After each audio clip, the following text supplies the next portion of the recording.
বাংলাদেশের রাজনীতির নানান ঋতু পরিবর্তন ঘটে। নানা ঋতুতে নানা ইস্যুতে সরগরম থাকে বাংলার রাজনৈতিক অঙ্গন। পালা ঘুরে এবার বাংলাদেশের রাজনীতি এখন গুপ্তময়। সুপ্ত গুপ্ত অভিধায় এক দল আরেক দলকে সংজ্ঞায়িত করার উৎসবে মেতেছে যেন।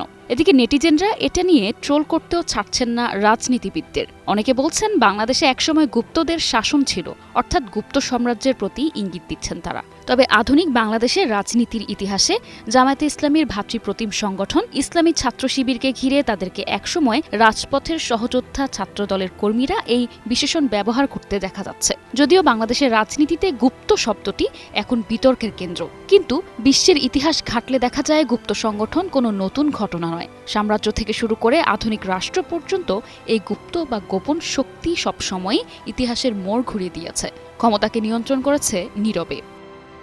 নোভা এলইডি টিভি, ঝকঝকে ছবি, নিখুঁত শব্দ, ৫ বছরের ওয়ারেন্টি। নোভা মানে সঠিক মান, নিশ্চিত সেবা। ইতিহাসের পাতা উল্টালে দেখা যায় পৃথিবী জুড়ে শতাব্দীর পর শতাব্দী ধরে গুপ্ত সংগঠন মানব সভ্যতার গতিপথ নির্ধারণে অগ্রণী ভূমিকা রেখেছে। ইতিহাসের প্রতিটি বড় পরিবর্তনের পেছনে কোনো না কোনো গোপন শক্তির হাত ছিল। যেমন মধ্যযুগের ভয়ঙ্কর ছায়া হিসেবে আজও মনে করা হয় হাসাসিনদের নাম, যাদের জন্ম 1090 খ্রিস্টাব্দে। বর্তমান ইরান তথা পারস্যের আলামুদ দুর্গ থেকে পরিচালিত এই ইসমাইলি শিয়া সংগঠনটি ছিল মধ্যযুগের সবচেয়ে ভীতিপ্রদ গুপ্তদল। তাদের নেতা হাসান ইবনে সাব্বাহর নির্দেশে তারা ক্রুসেডার নেতা মুসলিম সুলতান এবং খলিফাদের হত্যা করত। ইংরেজি শব্দ অ্যাসাসিনের উৎপত্তি এই দল থেকেই। আরেক গুপ্তদল ছিল খ্রিস্টানদের নাইটস টেম্পলার। তারা সৃষ্টি হয় 1119 সালের দিকে। ধর্মীয় সামরিক আদেশ হিসেবে শুরু হলেও কালক্রমে তারা ইউরোপের সবচেয়ে শক্তিশালী গুপ্ত নেটওয়ার্ক গড়ে তোলে। এদিকে সবচেয়ে বেশি আলোচিত গুপ্ত সংগঠন হচ্ছে ইলুমিনাতি, যারা 1776 খ্রিস্টাব্দে কাজ শুরু করে। বাভারিয়ার অধ্যাপক অ্যাডাম ওয়াইশাউপ্ট প্রতিষ্ঠিত এই সংগঠন চার্চ ও রাজতন্ত্রের বিরুদ্ধে মুক্ত চিন্তার প্রচার করত। মাত্র 11 বছর পর নিষিদ্ধ হলেও আজও বিশ্বের সবচেয়ে আলোচিত ষড়যন্ত্র তত্ত্বের কেন্দ্রে এই নামটি। এছাড়া 1717 সালে শুরু হয়ে এখনও কাজ করছে গুপ্ত সংগঠন ফ্রিমেসনারি। লন্ডন থেকে উদ্ভূত এই গুপ্ত সংগঠন আমেরিকার স্বাধীনতা সংগ্রাম ও ফরাসি বিপ্লবে গভীরভাবে জড়িত ছিল। জর্জ ওয়াশিংটন থেকে নেপোলিয়ন, ইতিহাসের বহু নির্ণায়ক চরিত্র এই সংগঠনের সদস্য ছিলেন।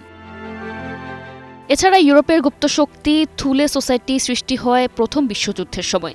জার্মানিতে গড়ে ওঠা এই জাতীয়তাবাদী গুপ্ত দলটি নাৎসি পার্টির আদর্শিক ভিত্তি রচনা করে। অ্যাডলফ হিটলারের প্রাথমিক রাজনৈতিক পৃষ্ঠপোষক এই সংগঠনের সদস্যরাই ছিলেন। অন্যদিকে তেমন আলোচিত না হলেও শক্তিশালী গুপ্ত সংগঠন হিসেবে স্কাল অ্যান্ড বোনস বেশ ভালোভাবেই টিকে আছে। তারা 1832 সালে কাজ শুরু করেছিল।